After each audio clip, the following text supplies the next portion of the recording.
আসসালামু আলাইকুম। আমরা পূর্ববর্তী ক্লাসে কাউন্টেবল এবং আনকাউন্টেবল নাউনের মানে কীভাবে শনাক্ত করা যায় দেখেছি। আমরা আজকের ক্লাসে খুবই প্র্যাকটিক্যাল একটা ক্লাস হবে।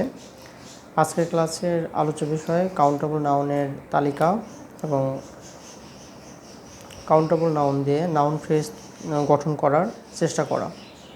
তো আসুন, আমরা অনেক সময় যে কাউন্টেবল নাউন আমরা সবাই কম বেশি জানি, কিন্তু আমরা যখন কথা বলি বা আমরা যখন লিখি তখন আমাদের মানে অ্যাপ্রোপ্রিয়েট ওয়ার্ড আমাদের মনে আসে না বা আমরা মনে করতে পারি না।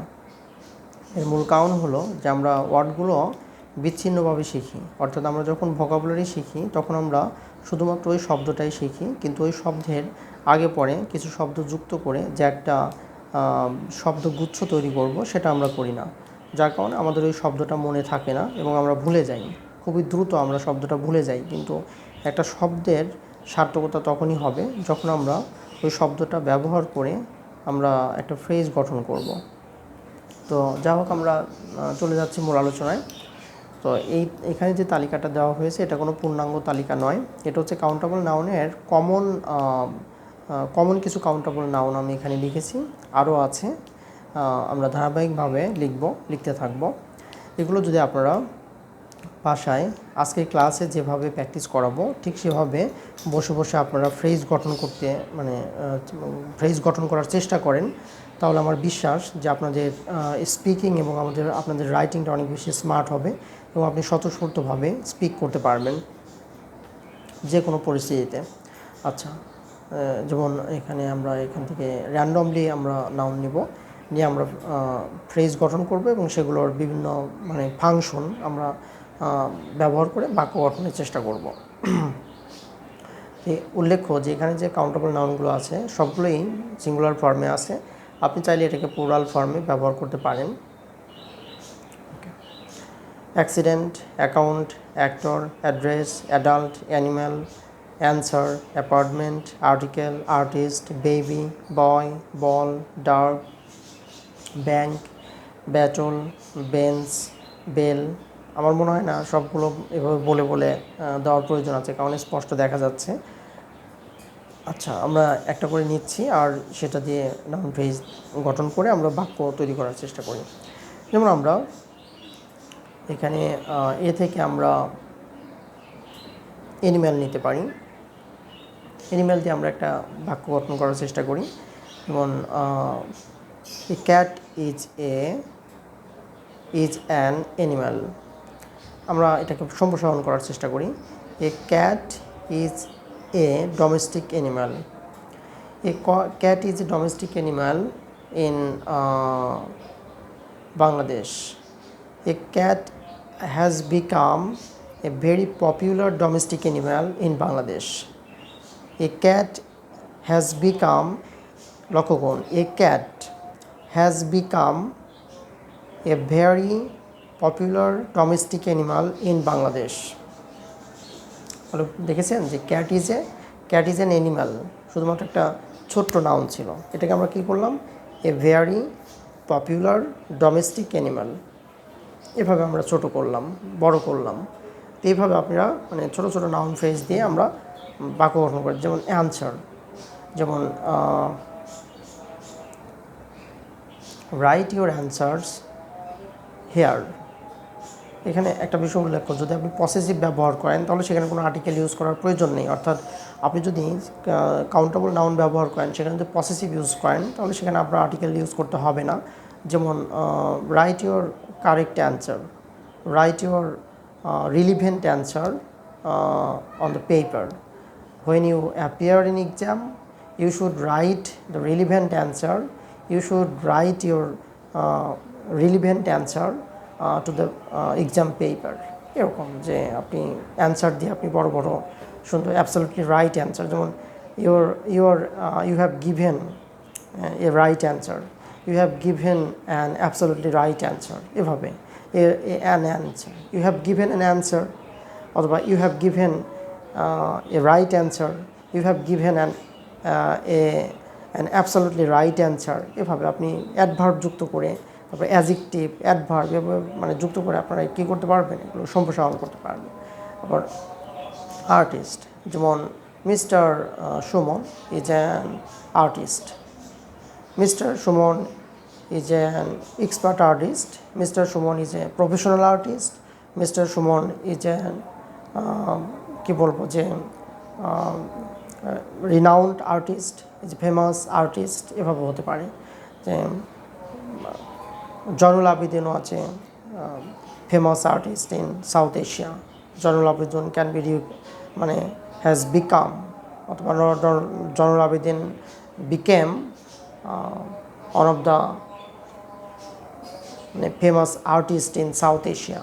এখানে একটা বিষয় যে আমরা কিছু কী বলবো যে ডিটারমিনার্সের মধ্যে অনেকগুলো ক্যাটাগরি আছে, আমরা ডিটারমিনার্স ক্লাসে সেগুলো দেখব, অনেক সময় সেগুলো চলে আসছে আমার, যার কারণে আসলে আমি চাচ্ছি সিম্পলি এক্সাম্পলগুলো দেওয়ার। ওকে, এরপরে বেবি, যেমন do you have a baby, বললাম যে yes I have a baby. Okay, তারপর বললো do you have a baby, yes I have some babies, I have 2 babies, I have 3 babies. যখন আপনি 2, 3, 4 এরকম নিউমারাল মানে ওয়ার্ডস, নিউমারাল শব্দগুলো আপনি ব্যবহার করবেন, সংখ্যাবাচক শব্দ, তখন সেখানে আপনার আর্টিকেল ব্যবহার করার প্রয়োজন নেই, যেহেতু আপনি সেটা সংখ্যা উল্লেখ করে দিচ্ছেন। আমরা আর্টিকেল কেন ব্যবহার করি? নাউনটাকে শনাক্ত করার জন্য। নাউনটা একটা না, দুটা না, তিনটা, যখন আপনি অলরেডি বলবেন যে I have 2 babies, I have 3 babies, মানে সংখ্যাবাচক শব্দ আপনি নিজে উল্লেখ করবেন, সেখানে তো আর আলাদাভাবে আপনার অ্যান ব্যবহার করার প্রয়োজন নেই। আবার যখন আপনি পসেসিভ প্রোনাউন ইউজ করবেন, যেমন দিস ইজ মাই বেবি, হ্যাঁ, দিস ইজ মাই বেবি, যেমন ইনা ইজ মাই বেবি, এখানে মাই বেবি মানে আমার বেবি, তো এখানে তো আপনি মালিকানা দিচ্ছেন, মানে কার এটা, আমার। সো এখানে তো এটা নাউনটা এটা ডিফাইন হয়ে যাচ্ছে, যে শনাক্ত হয়ে যাচ্ছে যে নাউনটা কার। যেমন মাই ফাদার, মাই কান্ট্রি, ঠিক আছে, এগুলো সবই তো আপনার পসেসিভ প্রোনাউন বা পসেসিভ অ্যাজেক্টিভ, যেটাকে আমরা বলি, যখনই নাউনের পূর্বে বসবে তখন পসেসিভ অ্যাজেক্টিভ বলবো।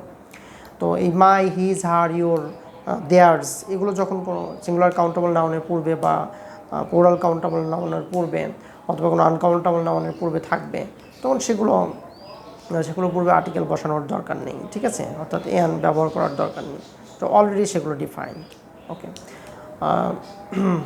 Do you have a bank account, এখানে যে এ ব্যাঙ্ক অ্যাকাউন্ট, হ্যাঁ, yes I have a saving account, answer দিচ্ছে যে I have a saving account, I have a fixed account, I have a current account, এভাবে থাকতে পারে। আবার যে আমরা একটা নাউন নেই, বার্ড, যেমন এ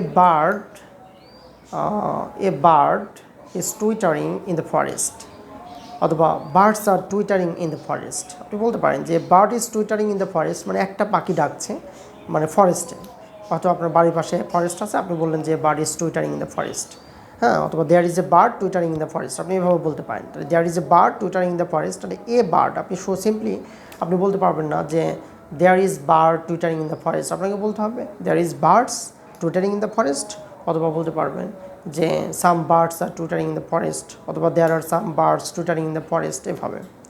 এরপরে আপনি নেন বয়, যেমন are you a boy, no I am a girl, এরকম যে আর ইউ এ বয়, জিজ্ঞাসা করলো যে আপনি কি একটা বালক, বলো no I am a girl, I am a good girl, I am a good boy, he is a good girl, she is a good boy, এভাবে he is a good boy, she is a good girl, এভাবে হতে পারে। অর্থাৎ আপনি সর্বনিম্ন নাউনের আগে adjective অথবা অ্যাডভার্ব ইউজ করতে পারেন, যেমন mister Zishan is a very good boy in our class, বলে এইভাবে a very good boy in our class, এভাবে আপনি সম্প্রসারণ করতে পারেন পোস্ট মডিফায়ার ইউজ করে।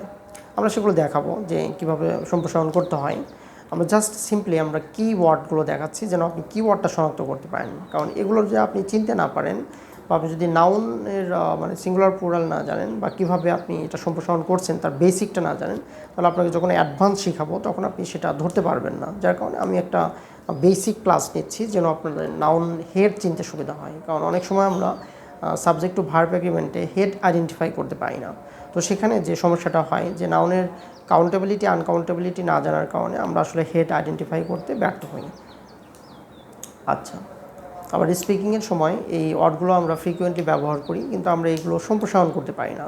যখনই আমরা ডিটারমিনার্স বা পোস্ট মডিফায়ার হিসেবে অ্যাজেক্টিভ অথবা অ্যাডভার্ব যুক্ত করে এগুলো বড় করতে পারবো, তখন আর আমাদের সমস্যা হবে না আশা করি।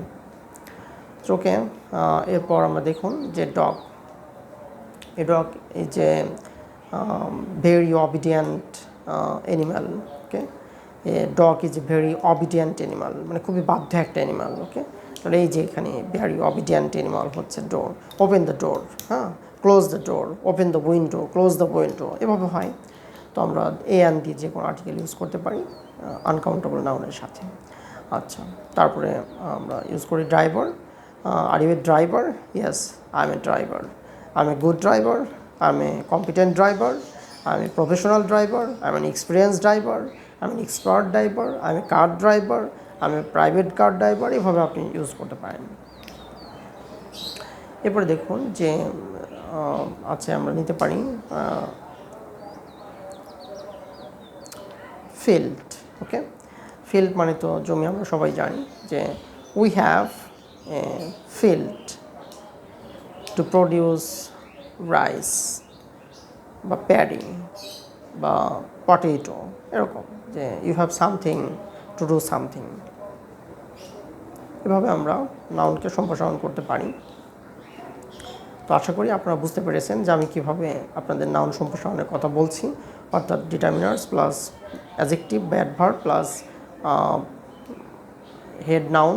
অন্তত এভাবে আপনারা নাউনকে সম্প্রসারণ করুন। আপনারা এই লিস্ট থেকে নাউন নেন, নিয়ে একটা করে নাউন দিয়ে ফ্রেজ তৈরি করুন এবং বাক্য বানান।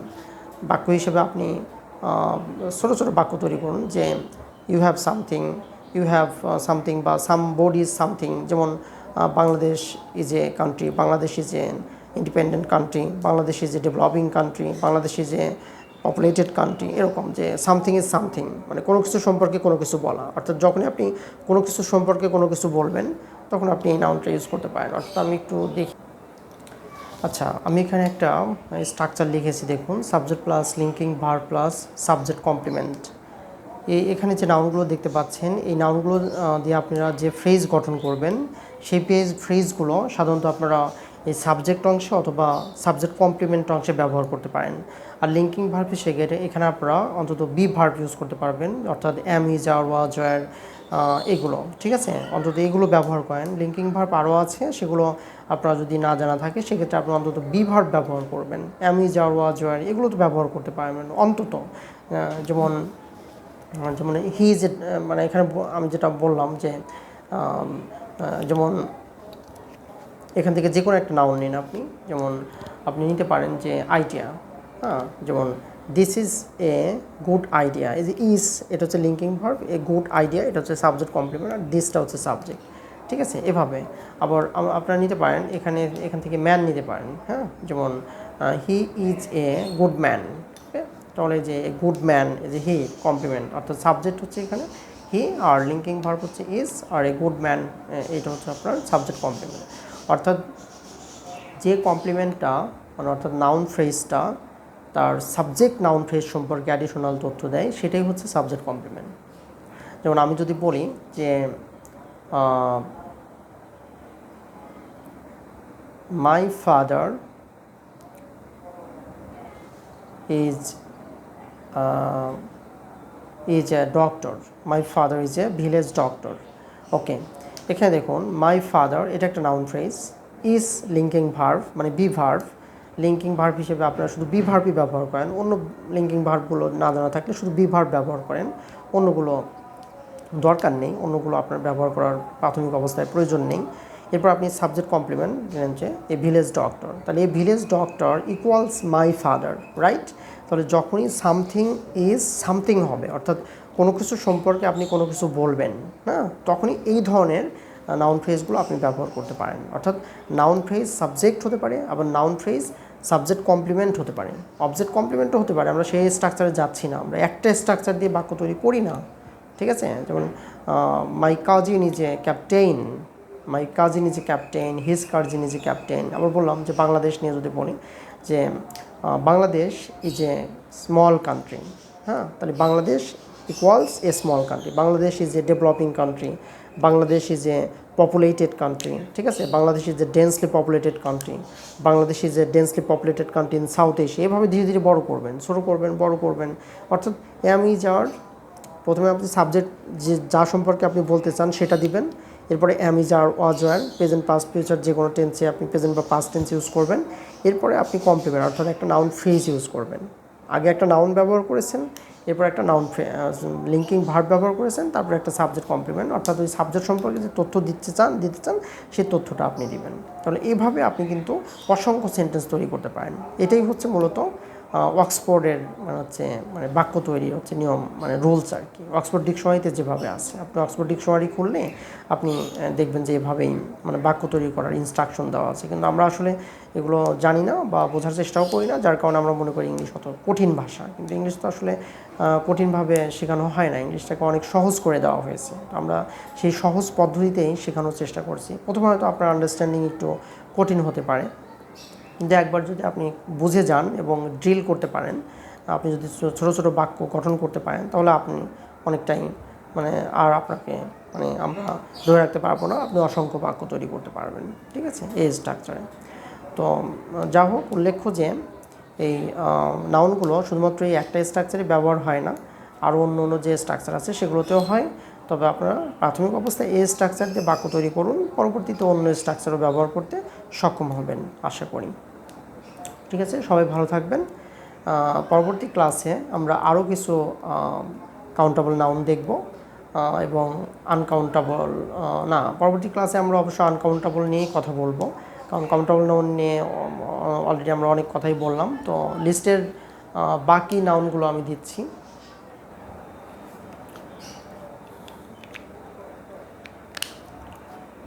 আমাদের নির্ধারিত লিস্টের বাকি কাউন্টেবল নাউনগুলোর তালিকা প্রদান করা হলো। উল্লেখ্য যে এখানে যে কাউন্টেবল নাউনগুলোর তালিকা আমরা দিয়েছি সেগুলো সর্বদাই যে কাউন্টেবল নাউন হবে এমনটা নয়, এগুলো আনকাউন্টেবল নাউনও হতে পারে। অর্থাৎ কোনো নাউনকেই আমরা মানে বলতে পারবো না এভাবে যে এটা কাউন্টেবল বা এটা আনকাউন্টেবল। একই নাউন কাউন্টেবল হতে পারে, আবার আনকাউন্টেবলও হতে পারে। কাউন্টেবল হিসেবে ব্যবহার হলে নাউন এক ধরনের অর্থ দেয়, আবার আনকাউন্টেবল হিসেবে অর্থ হলে মানে একই নাউন ভিন্ন অর্থ দিয়ে থাকে। তো এটার সব থেকে নির্ভরযোগ্য উৎস হচ্ছে একটা reliable dictionary, Oxford, Longman, Cambridge এরকম যে ডিকশনারিগুলো আছে, সেই ডিকশনারি থেকে আমরা এগুলোর দেখে নিব যে এগুলো কাউন্টেবল নাকি আনকাউন্টেবল। তো এখানে যে তালিকাটা দিয়েছি আপনারা এগুলো কাউন্টেবল হিসেবে ব্যবহার করবেন, আর আনকাউন্টেবল যে মিনিং সেগুলো আপাতত ব্যবহার করার দরকার নেই, সেগুলো আপনারা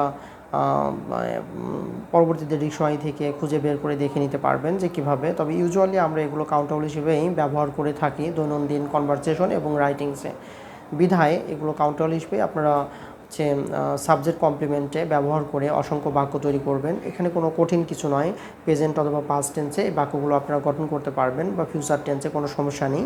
টেন্স কোনো এখানে ফ্যাক্ট নয়, আপনি তো ব্যবহার করবেন বি ভার্ব, অর্থাৎ অ্যাম, ইজ, আর, ওয়াজ, ওয়্যার। এখানে তো কোনো মানে অন্য কোনো ভার্ব এখানে আসবে না, অর্থাৎ subject plus am, is, are, was, were, তারপর হচ্ছে সাবজেক্ট কমপ্লিমেন্ট। আর এই ভার্বটা মানে অ্যাম, ইজ, আর এগুলো ব্যবহার হবে সাবজেক্টের উপর ভিত্তি করে। সাবজেক্ট সিঙ্গুলার হলে ইজ, ওয়াজ এগুলো ব্যবহার করবেন, আর সাবজেক্ট যদি প্লুরাল হয় তাহলে ওয়্যার, আর এগুলো ব্যবহার করতে পারেন। তো এই হচ্ছে। আর সাবজেক্ট অনুসারে আপনি চাইলে প্রোনাউনও ব্যবহার করতে পারেন বাক্য সংক্ষিপ্ত করার জন্য, সেক্ষেত্রে সাবজেক্ট প্রোনাউনগুলো উল্লেখযোগ্য ব্যবহৃত। প্রোনাউন অবশ্য অনেক বেশি মানে সহজ হবে আপনাদের জন্য, তো চাইলে আপনারা প্রোনাউনও ব্যবহার করতে পারবেন। তো যাই হোক, সবাইকে ধন্যবাদ আজকের ক্লাসটা এনজয় করার জন্য। আপনারা বাক্য তৈরি করে সেগুলো আমাকে কমেন্ট বক্সে শেয়ার করে দিতে পারেন। আশা করি আপনাদের তৈরিকৃত বাক্য আমি দেখে ইভ্যালুয়েশন করে দিব। আর এছাড়া আপনারা চেষ্টা করবেন যে কোনো কিছু দেখে সেগুলো নিয়ে ফ্রেজ তৈরি করা। অর্থাৎ আপনি যখন দৈনন্দিন জীবনে চলাফেরা করেন বা আপনি চোখ দিয়ে যা কিছু দেখছেন, কান দিয়ে যা কিছু শুনছেন, এগুলো যখনই আপনি দেখবেন চেষ্টা করবেন ওটাকে একটু মানে ওটা সম্পর্কে একটা তথ্য দেওয়ার, ওটাকে একটু সম্প্রসারণ করার।